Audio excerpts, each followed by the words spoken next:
What's happening, self helpers, and welcome to Self Help Yourself, the number one self help channel dedicated to becoming the best version of yourself.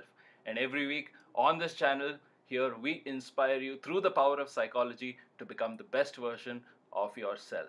So if you haven't yet, make sure you subscribe. Today, we've been talking about negative self talk for a length of time, and I thought it was important to discuss this with you guys and possibly give you some tips. And for that reason, we have Rajita Ramachandram here with us, and she's a counseling psychologist from Alt Mindship. So she's going to help us out with our negative self-talk and how to defeat it. So Rajita, welcome. Hi. And can you please tell us what it is that we lack when it comes to our negative self-talk? I think it happens way too often. Yeah, negative self-talk. Well, since you're talking about that, yes.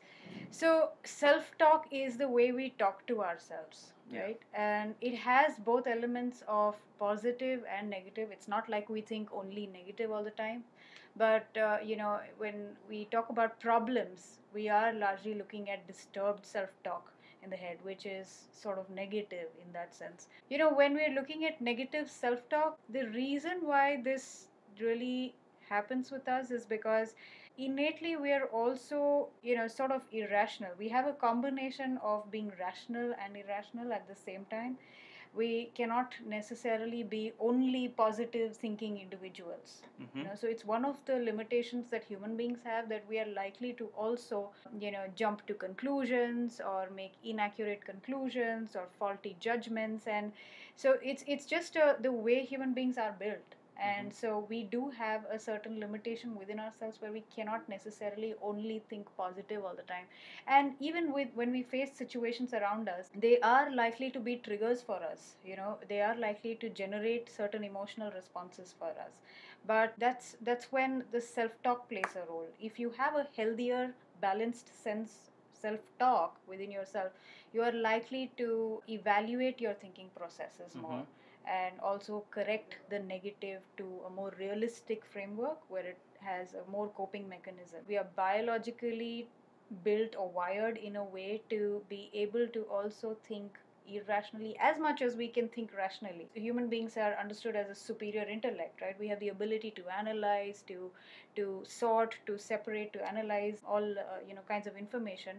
But along with that, even though if you are raised, no matter, even if you are raised in the most rational environment, there will still be the human tendency to also think irrationally. So it's something to do with our biological programming too. I mean, we just cannot be thinking only positive or only rational all the time. We do make errors. Our mind also cognitively cannot process so many aspects of information. I think that makes a lot of sense. I like how you went about talking about things like how we focus on rational and irrational emotions versus positive and negative. Yeah. I think we view emotions too plainly, observing them as rational and irrational. I think that makes them more relevant Sure. in Yeah. different situations. So now that we've gotten a good idea about what these emotions are with regard to negative self-talk, I think maybe you could tell us some tips on how we can defeat our negative self-talk in a variety of situations. Okay, this is something that almost all of us can do. Partly why there is very little awareness, maybe we don't even have emotional intelligence as part of our everyday learning subjects. I think if we even teach children, or the sooner we learn, the better it is for us to be able to regulate yourself with your problems, right? Sometimes when we talk to people, we understand they say, I don't have time for this. I don't have time to, sit and think. But that is probably essentially why you're going to repeat your habitual thinking styles to yourself. So if you have to be able to overcome that and come to a more adaptive framework, then you'll have to put in that sort of effort. The best way, I think, is to learn how to observe your thinking. Just take some time when you are a little disturbed. It could be anything about, maybe you're anxious, maybe you're distressed and depressed, or maybe you're feeling some other negative, huge emotion for yourself. So if you can just stop yourself and ask yourself, okay, what was I thinking at that point in time when I was feeling my emotion? Like, what is my most anxious thought in my head?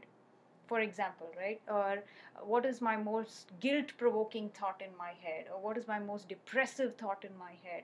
So if I focus on A, awareness of my emotion, and B, awareness of the thought which is fueling that emotion consistently, then I can also work with changing it.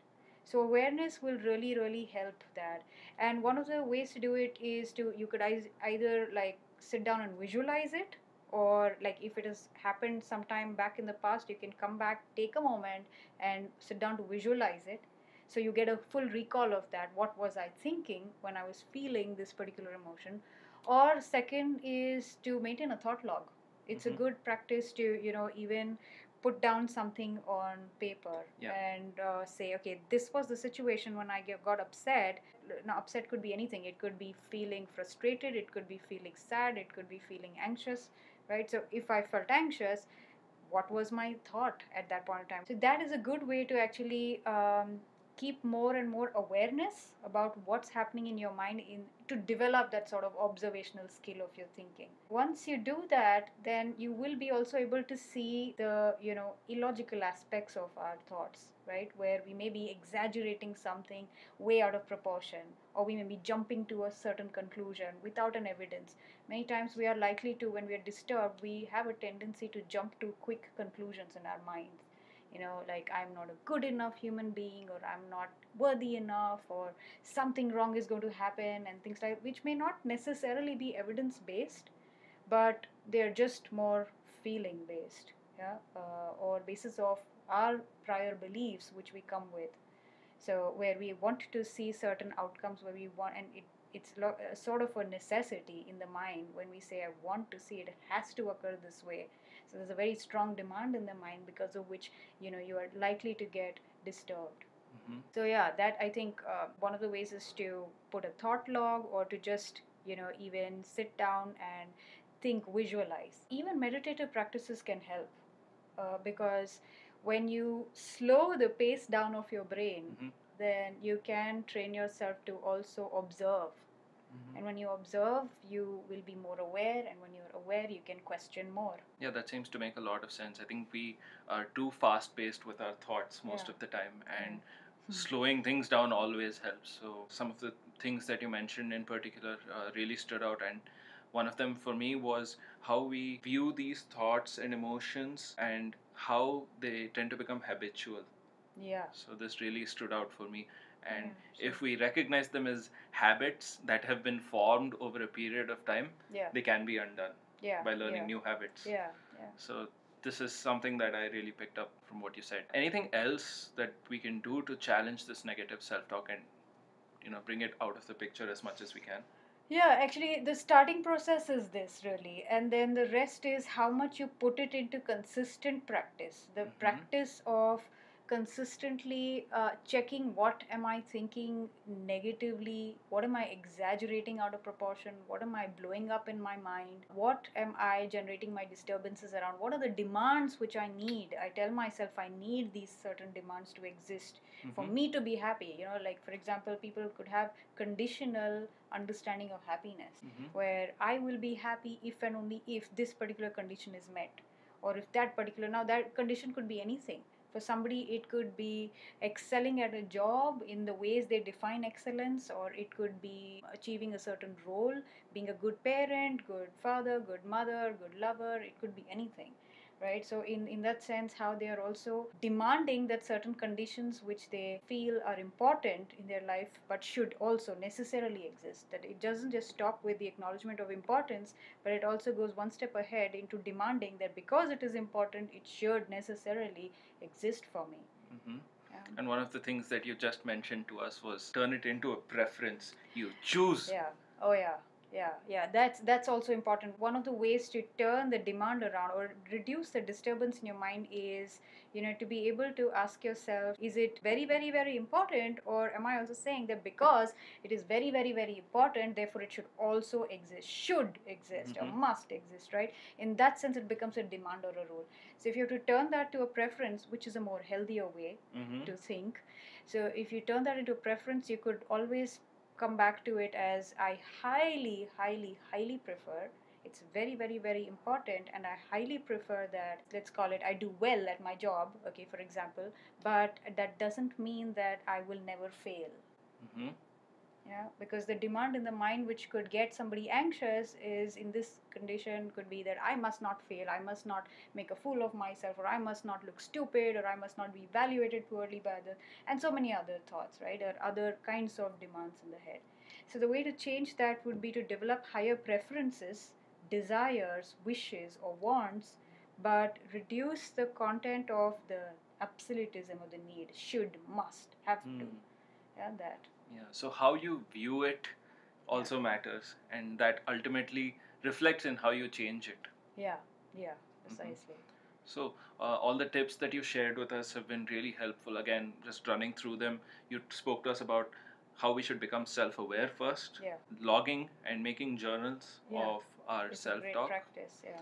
and thirdly, meditation, and using that as a format for slowing things down. I already have a video up on the benefits of meditation, so definitely go check that out. I'll link it up down here and up here. And also, the other thing that you mentioned with regard to how we can transform it by becoming more consistent with the entire process of acknowledging and then slowly transforming. So start with maybe one aspect of your negative self-talk and then move on from there. I think that makes sense. Anything else that we need to be aware of with regard to our negative self-talk? No, nothing that I can at the top think about really. It just is about building a lot of observational practice with yourself. And one, like the ways that I've suggested, if you can consistently keep practicing that while keeping an awareness of how you can change the demands into preferences, and also target certain core irrationalities, illogical aspects of your own debate. Yeah, like if there's no logic for me to believe something, or there's no real evidence for me to believe a conclusion, but I hold it so true in my head, basis of my own emotion and my own experience. Yeah, so if you can develop more reality based thinking or more logic based thinking, which is looking for evidences before you just believe conclusions, that can be helpful mental practice too. Developing more reason, it can help you develop sound reasoning skills and reduce the negative quality of thinking. So once we have it written down, look at it in a new way. Is there some evidence to back up how we actually feel? Is it in line with reality? Yeah. And is it a realistic expectation, or is it just my expectation and I'm telling myself that I should get it because I expect it? Yeah, so does it really occur this way around you? Let's look at statistical evidences of how many things that can actually go wrong. So is it a realistic expectation? Secondly, also the conclusions that people formulate around which they largely get disturbed. So do they have any evidences? So looking for inquiry, developing more inquiry based thinking, or developing more evidence based thinking can bring a great amount of disturbance down. I think you've given us a lot of information on, identifying, tackling, and then finally overcoming our negative self-talk. So we've gone through a lot of content, and I think putting it into practice is the most important thing. Sure. Also the tougher part. Yeah, also the tougher part.